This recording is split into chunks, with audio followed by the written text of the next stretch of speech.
Hi guys, this is Sakshi and you're on math classes. हमने पिछले video में chapter 2 पढ़ा था साइंस का क्लास 9 एनसीईआरटी, जिसका नाम है is matter around us pure. हमने पिछली बार पढ़ा था मिक्सचर्स के बारे में। हमने टॉपिक्स देखे थे कि हमें इस चैप्टर में क्या क्या डिस्कस करने थे।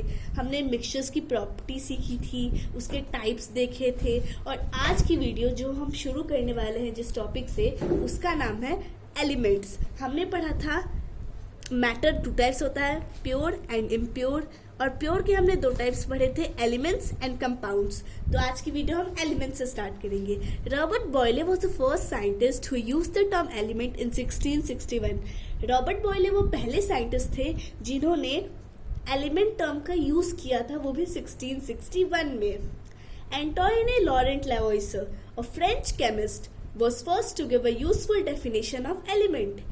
यानी पहली बार यूज किया था रॉबर्ट बॉयले ने, पर उस टर्म की सही डेफिनेशन हमें दी लेवोइसर ने, जो कि एक फ्रेंच केमिस्ट थे। An element is now defined as a pure substance that contains only one kind of atoms। अब एलिमेंट को उस कैटेगरी की, मतलब प्योर सब्सटेंस की उस कैटेगरी में रखा जाता है जिसके जितने भी एटम्स हो सब एक ही काइंड के हो। जैसे कि हमने एग्जांपल लिया आयरन, तो आयरन में हमारे सारे एटम्स तो आयरन के ही होंगे, कोई हमारे पास सिल्वर का तो एटम होगा नहीं। इसीलिए ये हो जाएगा, आयरन हमारा हो जाएगा element, and it is also a pure substance because it has only one kind of atoms. Now let's see silver.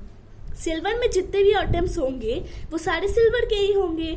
अब किसी और एलिमेंट के तो एटम्स हो नहीं सकते, सिल्वर के ही एटम्स होंगे, ऑब्वियस सी बात है। इसलिए ये भी हमारा एक प्योर सब्सटेंस हो गया। All elements are discovered so far. Out of these 19 elements have been found to occur in nature, whereas the remaining 28 have been synthesized by the scientists in the laboratories by suitable chemical reaction। यानी अब तक जो हमने elements discover की हैं वो हमने 118 elements discover की हैं। अभी उससे ज़्यादा हो गए होंगे, बट अब तक हमने जितना हमारी एनसीईआरटी में दिया है, हमने 118 एलिमेंट्स ही डिस्कवर किए हैं, जिसमें 19 एलिमेंट्स तो हमें नेचर से मिले हैं, जबकि बाकी के 28 एलिमेंट्स साइंटिस्ट ने अपनी लेबोरेटरीज में खुद ही केमिकल रिएक्शंस करके बनाया है। एलिमेंट्स मतलब आप समझ गए, जिसमें एक ही तरह के एटम्स हो, and they are also examples of pure substance. और अब तक सिर्फ 118 एलिमेंट्स ही डिस्कवर हुए हैं। अब देखिए, एलिमेंट्स को भी हम क्लासिफाई करते हैं उनके फिजिकल और केमिकल प्रॉपर्टीज पे। 3 तरह के होते हैं, metals, non metals and metalloids. इसके बारे में हमने 8th क्लास में सीखा है। अगर आपको कुछ याद हो तो ठीक है, और नहीं याद हो तो 8th क्लास की भी मैंने वीडियो बनाई है, उस पर आप जाके देख सकते हैं। मेटल्स की हमारे पास कुछ प्रॉपर्टीज थी कि मेटल्स जो होते हैं वो मैलिएबल होते हैं, डक्टाइल होते हैं एंड सोनोरस होते हैं। मैलिएबल मतलब अगर हम उन पे प्रेशर अप्लाई करें हैमर के थ्रू तो वो शीट्स में बदल जाते हैं। डक्टाइल मतलब जब हम उन पे प्रेशर अप्लाई करें तो फिर वो वायर्स में बदल जाए। सोनोरस मतलब जब हम उन्हें नीचे फेंके तो एक रिंगिंग टाइप की साउंड आती है, उसी को कहते हैं सोनोरस। अब नॉन मेटल्स की बात करें, नॉन मेटल्स आर ब्रिटल, यानी जब हम उन पे अप्लाई करेंगे pressure with the help of a hammer, वो एक पाउडरी टाइप के मास में कन्वर्ट हो जाएंगे, इसीलिए they are categorised as non metals. और वो नॉन मेलिएबल होते हैं, नॉन डक्टाइल होते हैं और नॉन सोनरस होते हैं। ना ही उन्हें गिराने से रिंगिंग साउंड आती है, ना ही वो वायर्स में बदलते हैं, ना ही शीट्स में जब हम उन पे प्रेशर अप्लाई करते हैं, जबकि वायर्स और शीट्स में बदलने की बजाय वो एक पाउडरी मास में बदल जाते हैं, इसीलिए हम उन्हें ब्रिटल कहते हैं। And metalloids are those objects which have properties of both metals and non-metals, मतलब उनमें दोनों की प्रॉपर्टी हो। मेटल्स के एग्जाम्पल देखते हैं, silver, aluminium, copper, iron. Non metals, sulphur, carbon, coal. Metalloids, silicon, germanium, arsenic, antimony and tellurium. ये examples हो गए हमारे metals, non metals and metalloids के रिस्पेक्टिवली। तो हमने क्या क्या देखा, मेटल्स की हमारी प्रॉपर्टीज होती है, they are malleable, they are ductile, they are sonorous and they are also lustrous, मतलब उनकी एक शाइनी सरफेस होती है, वो काफी अच्छे दिखते हैं। जबकि नॉन मेटल्स ब्रिटल होते हैं, नॉन मैलिएबल होते हैं, नॉन डक्टाइल होते हैं, नॉन सोनरस होते हैं, नॉन लस्ट्रस होते हैं। आपने कोल को देखा ही होगा, क्या वो शाइन करता है? नो, जब बल्कि वो बहुत खराब दिखता है। एंड अब मेटलॉइड्स आर जिसमें दोनों की प्रॉपर्टीज होती है, मेटल्स की भी होती है, नॉन मेटल्स की भी होती है। तो अब हम आगे बढ़ते हैं, यानी प्योर सब्सटेंस का दूसरा जो पार्ट है वो है कंपाउंड्स। अब कंपाउंड्स को देखते हैं। A compound is defined as a pure substance made up of two or more elements chemically combined together in a fixed proportion of mass. Compound को हम डिफाइन कर सकते हैं उन प्योर सब्सटेंस में जिनमें दो या दो से ज्यादा एलिमेंट्स हो और उन्हें केमिकली कंबाइन किया गया हो, यानी उनके बीच कोई केमिकल बॉन्ड हो, और वो भी फिक्स प्रोपोर्शन ऑफ मास। जैसे कि हमारा H2O बनाने का हमारा जो है इनका मास के हिसाब से जो रेशियो है वो है 1:8। अगर मैंने 1:9 के रेशियो में लिया तो मुझे वाटर नहीं मिलेगा, I will get something else. मुझे वाटर नहीं मिलेगा, मुझे कुछ और ही चीज मिल जाएगी। यानी कि उनका फिक्स प्रोपोर्शन होता है, इसी प्रोपोर्शन में जब वो मिलेंगे तभी वो वाटर बनाएंगे। यानी दो एलिमेंट्स जब एक फिक्स प्रोपोर्शन में मिलते हैं तब वो बनाते हैं compounds. So let's C example of it. First example is water, जिसका हमारे पास सिंबल होता है H2O।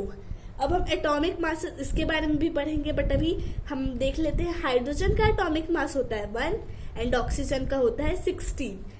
तो H2O यानी H के टू एटम्स है एंड ऑक्सीजन का 1 एटम है, इसीलिए H का हमारे पास एटॉमिक मास 1 है। So 1 multiplied by 2 plus 16 multiplied by 1 which is equal to 2 plus 16 which is 18। और जब हम इनका रेशियो लेते हैं यानी कि 2:16, 2/16, 1/8 विच इज इक्वल टू 1:8, यानी हमें मिल गया रेशियो। जब हम इस रेशियो में लेते हैं हाइड्रोजन एंड ऑक्सीजन को तब हमें मिलता है H2O, also known as water. अब देखते हैं कार्बन डाइऑक्साइड। कार्बन डाइऑक्साइड एक ऐसा कंपाउंड है, सबसे पहले तो हमें देखना पड़ता है कि वो कंपाउंड किस एलिमेंट से बनता है, फिर हमें उनके एटॉमिक मासेस पता होना चाहिए, तभी हम उनकी उनका रेशियो निकाल पाएंगे कि किस रेशियो से वो लोग मिल के बनाते हैं CO2। जैसे कि CO2 एक ऐसा कंपाउंड है जिसमें दो एलिमेंट्स होते हैं, कार्बन एंड ऑक्सीजन। कार्बन का हमारे पास एटॉमिक मास होता है 12 एंड ऑक्सीजन का 16। CO2 का फॉर्मूला CO2, यानी O 2 times and C only 1 time, यानी कार्बन का 12 प्लस 2 मल्टीप्लाइड बाय 16 यानी 12 प्लस 32। ये हो गया हमारा कार्बन इन कार्बन डाइऑक्साइड और ये हो गया हमारा ऑक्सीजन इन कार्बन डाइऑक्साइड। सो 12/32, 4 3 = 12, 4 8 = 32। तो ये 3/8 हो गया, रेशियो में 3:8 हो गया। इस तरह से हमें पता चलता है कि जब भी हमारे पास कार्बन और ऑक्सीजन इस रेशियो में जब भी मिलेंगे, जब भी एक दूसरे से केमिकली कंबाइन होंगे तब हमें मिलेगा कंपाउंड। अब हम कंपाउंड की प्रॉपर्टीज को देख लेते हैं एक बार। A compound is always made up of the same elements combined together in a fixed proportion of mass. Compound हमेशा तभी मिलता है जब दो तरह के एलिमेंट्स एक फिक्स प्रोपोर्शन में मिलते हैं, यानी केमिकली कंबाइन होंगे वो भी एक फिक्स प्रोपोर्शन में, तभी हमें मिलेगा कंपाउंड। अगर वो फिजिकली कंबाइन होंगे तो हमें नहीं मिलेगा। अगर दो एलिमेंट्स फिजिकली कंबाइन होंगे तो फिर हमें क्या मिलेगा? Mixture. Okay, let's see the other property. A chemical compound is formed as a result of a chemical change and its properties are entirely different from those of its constituents. जब भी compound बढ़ रहा है, हमने पहले की 6th class में पढ़ा होगा physical change and chemical change. Physical change में सिर्फ फिजिकल प्रॉपर्टीज चेंज होती है और केमिकल चेंज में सारी प्रॉपर्टीज चेंज हो जाती है। और केमिकल कंपाउंड जब हम बनाते हैं तो सो this is a chemical change, is it? या इट इज। कभी केमिकल चेंज हो रहा है तो जो हमें प्रोडक्ट मिलेगा वो एकदम अलग होगा उसके कॉन्स्टिट्यूएंट से। यानी अगर हमारे पास we take salt is made up of sodium plus chloride बना है, तो पर जब हम देखते हैं सॉल्ट को तो ना ही उसमें सोडियम की प्रॉपर्टीज होती है ना ही उसमें क्लोराइड की प्रॉपर्टीज होती है, यानी ये अपने कॉन्स्टिट्यूएंट से एकदम अलग है। Salt is different from its constituents, यानी जब भी एक केमिकल चेंज होकर हमें केमिकल कंपाउंड मिलता है तो उसकी जो भी प्रॉपर्टीज होती हैं वो उसके कॉन्स्टिट्यूएंट से एकदम अलग होती हैं। A compound can't be separated into its constituents by simple physical means. Compound जो होता है हम उसको उसके कॉन्स्टिट्यूएंट्स में नहीं कर सकते हैं फिजिकल मेथड से, जबकि हमने मिक्सचर में पढ़ा था कि मिक्सचर फिजिकली कंबाइन होते हैं, इसलिए हम उन्हें फिजिकल मेथड्स की हेल्प से काफी इजी से अलग कर सकते हैं. A compound is a definite formula and fixed melting point and boiling point. Pure substance की प्रॉपर्टीज में तो हमने पढ़ा ही था कि प्योर सब्सटेंस की fix melting point and boiling point होता है, और कंपाउंड उसी का एक पार्ट है, इसलिए कंपाउंड की भी fix melting point and fix boiling point होंगे. A compound is a homogeneous mixture. इसके बारे में हमने पढ़ा था. यूनिफॉर्म कंपोजिशन होता है, हमें डिस्टिंक्ट बाउंड्रीज नहीं दिखती. क्या जब हमारे पास CO2 होता है तो हमें कार्बन अलग दिखता है एंड ऑक्सीजन अलग दिखता है? नहीं. H2O में हमें हाइड्रोजन अलग दिखता है, ऑक्सीजन अलग दिखता है? नहीं. यानी कि ये होमोजीनियस मिक्सचर है, इसमें यूनिफॉर्म कंपोजिशन है और साथ ही साथ जो है इनमें फिक्स मास है, फिक्स प्रोपोर्शन में कंबाइन होते हैं. एक बार हम सारी प्रॉपर्टीज को रिकॉल कर लेते हैं. कंपाउंड तभी बनता है जब दो एलिमेंट्स एक दूसरे से कंबाइन होते हैं, वो भी फिक्स्ड रेशियो या फिक्स प्रोपोर्शन में. केमिकल कंपाउंड जब भी बनता है तो उसकी जो प्रॉपर्टीज होती है प्रोडक्ट की, वो हमेशा उसकी कॉन्स्टिट्यूएंट से एकदम अलग होती है. A compound can't be separated. Compound को हम उसकी कॉन्स्टिट्यूएंट्स में कभी भी सेपरेट नहीं कर सकते हैं, वो भी with the help of physical means. हम केमिकली उनको अलग कर सकते हैं बट फिजिकली हम उन्हें अलग नहीं कर सकते. अ compound is a definite formula. Compound का एक डेफिनेट फॉर्मूला होता है, उसका फिक्स्ड मेल्टिंग पॉइंट होता है, फिक्स बॉइलिंग पॉइंट होता है. कंपाउंड एक होमोजीनियस मिक्सचर है, मतलब इसका यूनिफॉर्म कंपोजिशन होता है, हमें इसकी डिस्टिंक्ट लेयर्स नहीं दिखाई देती हैं. इस तरह से हमारा कंपाउंड्स का टॉपिक भी खत्म होता है, यानी हमने प्योर सब्सटेंस की टॉपिक को कम्प्लीटली खत्म कर लिया है. अब हम आगे बढ़ते हैं. अगला टॉपिक जो है वो है सॉल्यूशंस. पर इस टॉपिक के पहले मैं आपको कुछ दिखाना चाहूंगी. ये हमारी NCERT है, तो इसमें आपको एक पेज नंबर 26 पे आपको मिक्सचर्स और कंपाउंड्स के बीच डिफरेंस देखने को मिलेगा, क्योंकि काफी लोग मिक्सचर्स और कंपाउंड्स में मतलब धोखा खा जाते हैं कि क्या मिक्सचर है और क्या कंपाउंड है. तो फिर क्योंकि compound is an example of pure substance but mixture is impure substance, तो अब हम इनके बीच के डिफरेंस को देखते हैं, जिससे हमें साफ साफ समझ आ जाएगा कि कौन सा मिक्सचर है एंड कौन सा कंपाउंड है. तो अब हम मिक्सचर्स और कंपाउंड्स के डिफरेंसेस को देखेंगे. फर्स्ट पॉइंट, मिक्सचर्स का. Elements or compounds just mix together to form a mixture and no new compound is formed. यानी एलिमेंट्स और कंपाउंड्स मिक्स होते हैं जब बनाने के लिए मिक्सचर, तो उनके बीच कोई मतलब यूनिफॉर्म कंपोजिशन नहीं होता, ना ही उनमें फिक्स्ड मास, फिक्स प्रोपोर्शन से ना ही वो कंबाइन होते हैं, और वो फिजिकली कंबाइंड होते हैं, वो केमिकली कंबाइंड नहीं होते हैं. जबकि in the case of compounds elements react to form new compounds. Elements एक दूसरे से केमिकली रिएक्ट करते हैं, तब हमें मिलता है compound. A mixture has a variable composition. और मिक्सचर में जो होता है कंपोजिशन जो होता है वो वेरिएबल होता है, मतलब अलग अलग हो सकता है कंपोजिशन. अगर हम such as example of soil and water का ले हम मिक्सचर, तो हम सॉइल ज़्यादा भी डालेंगे तो भी हमें सॉइल एंड वाटर का ही मिक्सचर मिलेगा. जबकि अगर हम कंपाउंड्स में H2O के कंपाउंड में हाइड्रोजन की मात्रा बढ़ा दे और ऑक्सीजन की मात्रा कम कर दे तो हमें H2O नहीं मिलेगा, we will get something else. So this is the major difference. A mixture shows the properties of the constituent substance. अगर हमारे पास कोई मिक्सचर है, जानते हैं हम कि वो फिजिकली कंबाइंड होता है एक दूसरे से, और मिक्सचर में जो होता है यानी मिक्सचर के जो भी कॉन्स्टिट्यूएंट्स होते हैं उनकी प्रॉपर्टीज उस मिक्सचर्स में दिखी जाती है. Okay, the new substance has totally different properties. जबकि in the case of compounds जो हमारा प्रोडक्ट बनता है उसकी प्रॉपर्टीज एकदम अलग होती है कॉन्स्टिट्यूएंट से. In the case of mixture, the constituents can be separated fairly easily by physical methods. जो कॉन्स्टिट्यूएंट्स हैं उनको हम सेपरेट कर सकते हैं काफ़ी इजी तरीके से फिजिकल मेथड्स को यूज़ करके, like distillation, evaporation, fractional distillation, sublimation. इन तरह की प्रोसेस से हम मिक्सचर्स को अलग कर सकते हैं उनके कॉन्स्टिट्यूएंट से. But in the case of compounds, the constituents can be separated only by chemical or electrochemical reactions.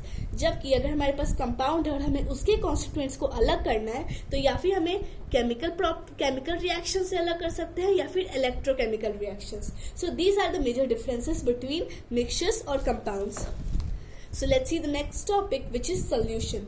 Solution जो हमारे आते हैं वो हमारे मेनली आते हैं इम्प्योर सब्सटेंस की कैटेगरी में. सो let's C solutions. It is a homogeneous mixture of 2 और मोर सब्सटेंस.